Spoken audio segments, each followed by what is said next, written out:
존경하고 사랑하는 우리 구독자 여러분 반갑습니다. 여러분의 깐돌이 오빠 천만입니다. 벌써 한전 오전 시간 라디오 방송 1교시 한번 시작하도록 할게요. 오늘 주가 흐름이 나름 좋죠. 이 정도면 뭐 상당히 양호한 겁니다. 제가 그랬지 않습니까? 불기둥 온다고 어제 저녁에 마지막 방송 때 얘기를 했는데 현재 코스피가 한 1.83% 정도 오르고 있어요. 1.83.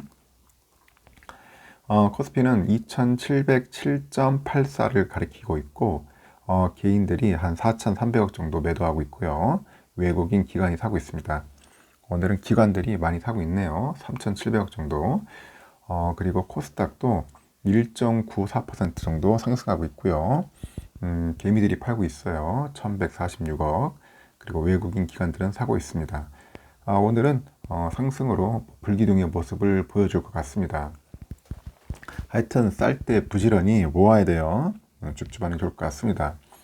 어느 정도 바닥치고 이제 올라가지 않겠나 생각이 듭니다. 그리고 한번 미국 관련된 이야기를 한번 여러분들께 들려드리도록 할게요. 한번 잘 들어보십시오. 일단은 금리 인상에도 불구하고요. 미국 증시는 랠리를 펼쳤어요. 랠리. 미 연방준비제도가 3년여 만에 이제 기준금리를 인상을 하는데 올해 중에 이제 금리를 한 6차례 더 인상할 것이다. 그런 신호를 보냈고, 그런데 월스트리트에서는 이번 금리 인상이 예견됐던 것이다. 그리고 오히려 금리를 올릴 만큼 경제 상황이 좋아졌다는 점에 이제 주목을 하는 거예요. 펀더멘털이 좋다. 우크라이나하고 그 러시아 휴전 협상에서 상당한 진전을 이뤘다는 그런 뉴스도 투자 심리에 도움을 주는 것 같더라고요. 그래서 S&P, 나스닥도 한 2% 이상 오르는 강세를 보였어요. 그 다우지수가 518.76포인트 올라서 34,063으로 마감을 했고 S&P도 2.24%나 올랐어요. 4,357.86 거래를 마쳤습니다. 나스닥도 487.93포인트 올라서 13,436.5로 장을 마쳤습니다. 제가 보니까 S&P가 상당히 잘 버텨주면서도 잘 떨어지지는 않네요. 보니까. 국제금리가 이제 상승을 합니다. 이날 2.148%로 출발했는데 10년물 국채금리는 2.191%로 상승을 해요. 연준의 금리 인상 발표 직후에 10년물 금리가 장중에 2.248까지 올라갑니다. 2.248%까지 치솟아가지고 2019년 이후에 최고치를 기록했다. 그렇게 보시면 될 것 같습니다. 일단은 그 연방준비제도가 이날 기준금리를 0.25%포인트 인상을 했는데 이는 2018년 12월 이후 첫 금리 인상이에요. 그래서 20년 3월부터 금리를 제로에 가깝게 유지해 왔죠. 그 연준이 40년 만에 가장 빠른 속도로 오르는 물가에 대응하기 위해서 올해 남은 6번의 FOMC 정리 회의에서 금리를 올리겠다. 금리를 올리겠다는 그런 신호도 이제 보내고 있어요. 월가에서는 그 연준의 금리 전망에 다소 놀라움을 보였는데 이 여파로 시장은 잠시 흔들리는 모습이었고, 하지만 연준의 공격적인 금리 인상이 인플레이션을 낮춰서 장기적으로 경제에 도움이 될 것이다. 그런 전망에 그런 힘을 얻는 것 같습니다. 그러다 보니까 증시가 강세를 보여요. 일단 연준이 금리 인상을 마침내 공식화했는데 깜짝 뉴스는 없었다. 그래서 이번 금리 인상은 경제가 긴축 정책을 견뎌낼 만큼 약간 건강해졌다는 그런 신뢰를 현재 보여줬다고 그렇게 보시면 될 것 같습니다. 연준은 이날 그 이틀간의 그 FOMC 정리 회의에 후에 이제 성명서를 통해요. 그래서 뭐라고 하냐, 경제활동과 고용지표가 계속 강화되고 있다는 가운데 인플레이션은 지속적으로 상승하고 있다면서 연방기금 금리의 목표 범위를 0.25에서 0.5%로 올리기로 결정합니다. 또 목표 범위 내에서 금리를 지속적으로 올리는 것이 아주 적절하다, 그렇게 예상한다고 그렇게 언급을 해요. 그리고 이날 보니까 그 세인트루이스 연방준비은행 총재가 0.25%포인트 인상에 유일하게 반대표를 던져요. 이 사람은 0.5%, 0.5로 이렇게 인상을 주장을 하는 사람입니다. 하여튼 최근 몇 달 사이에 고용이 증가하면서 실업률이 낮아지고 있다. 뭐 그렇게 긍정적으로 평가를 했습니다. 하지만 그 인플레이션에 대해서는 큰 우려를 나타냈는데 연준은 그 수요와 공급의 불균형 여파로 인해 가지고 인플레이션이 계속 상승하고 있다고 합니다.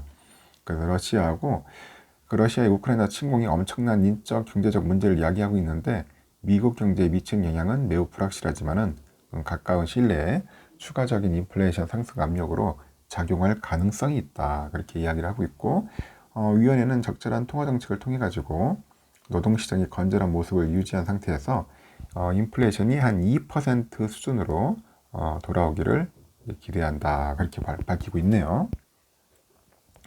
연준의 그 재무제표 축소에 대해서는 구체적인 설명 대신에 다가오는 회의에서 국채 보유량하고 모기지 담보부 증권 등을 줄이기 이제 시작할 것이라고 예상을 합니다.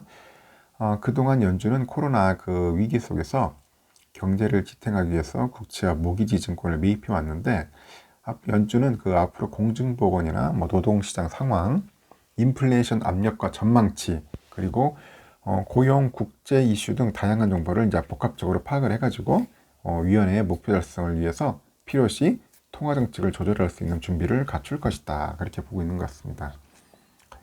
하여튼 연준은 올해 말 금리 수준을 한 1.9%까지 예상을 하는 것 같아요. 그래서 FOMC 위원들이 금리 전망을 보여주는 점도표가 있어요.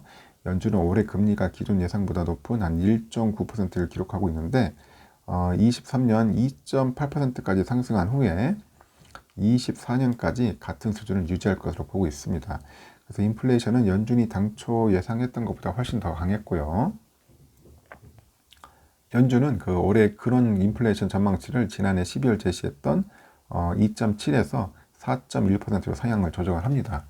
그래서 올해 미 그 GDP 성장률 전망치가 직전 4.0에서 2.8%로 한 1.2%포인트 낮췄네요. 보니까.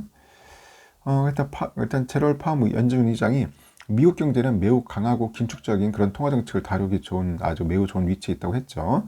다만 추가적인 인플레이션 상승 압력이 위험에도 유의하고 있으니까 필요하다면은 긴축 정책의 속도를 높일 수 있다. 그렇게 밝히고 있고 이날 회의 분위기에서도 파월 의장이 위원회는 물가 안정의 필요성을 절실히 느끼고 있는데 이를 위해서 도구를 사용하기로 결정했다. 이 도구가 금리 인상이에요.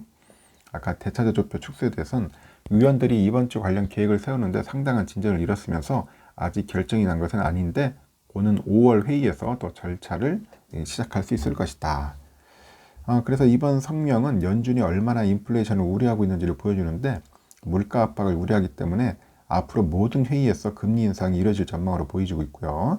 그 금리를 인상함으로써 연준은 인플레이션을 억제하고요. 팬데믹 시대의 경기 부양책을 걷어들이는 일련의 과정을 약간 시작할 것 같아요. 그 소비자들은 다음 달부터 신용카드, 그리고 주택담보대출금리가 상승하는 등 인플레이션의 또 다른 형태를 만나게 되지 않겠나 보고 있습니다. 그래서 오늘 기술주들이 동반 강세를 보여요.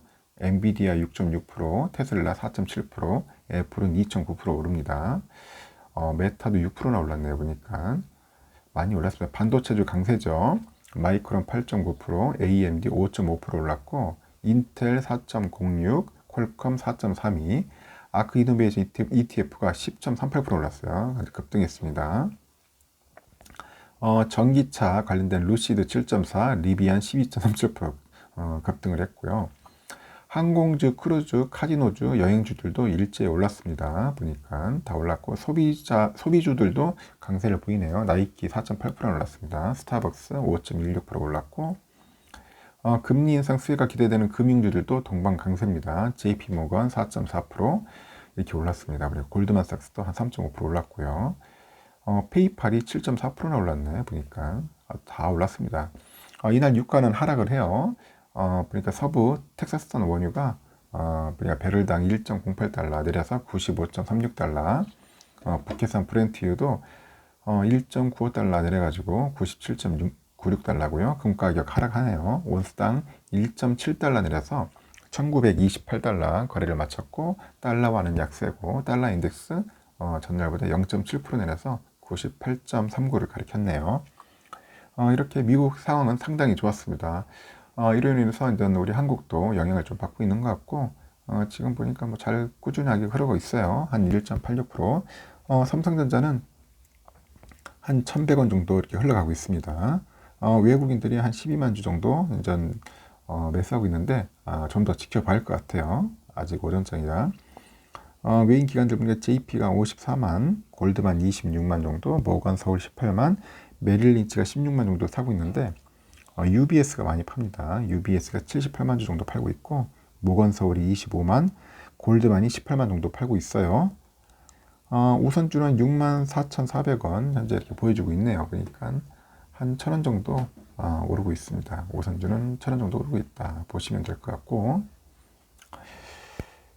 그리고 보니까 외국인들이 한 39,000주 정도 현재 매도를 하고 있어요. 외국인들은 현재 매도하고 있다 그렇게 보시면 될 것 같고, 외인 기관들 보니까 CS 29,000, UBS 24,000, 골드만 12,000, JP 12,000, CL 만주 정도 이렇게 매수하고 있는데, 반면에 BNP가 좀 파네요. 72,000 정도. 그리고 메릴 린치 32,000, JP가 또 마찬가지로 27,000 정도 팔고 있습니다. 오늘은 이렇게 한 1,000원에서 한 1,500원 정도 이렇게 오를 것 같아요. 아까 제가 얘기한 것처럼 삼성은 71,000원에서 72,000원 사이에서 왔다 갔다 할 것 같고, 우선주는 64,000원에서 65,000원까지 한번 그 구간에서 놀 것 같습니다. 여러분들 보시고 적절한 타임에 매수하시든지 아니면 관망을 하시든지 여러분들의 그 기준대로 하십시오. 하여튼 쌀 때는 부지런히 주워 담아야 합니다. 여기까지 하고 나중에 오후 시간에 뵐게요.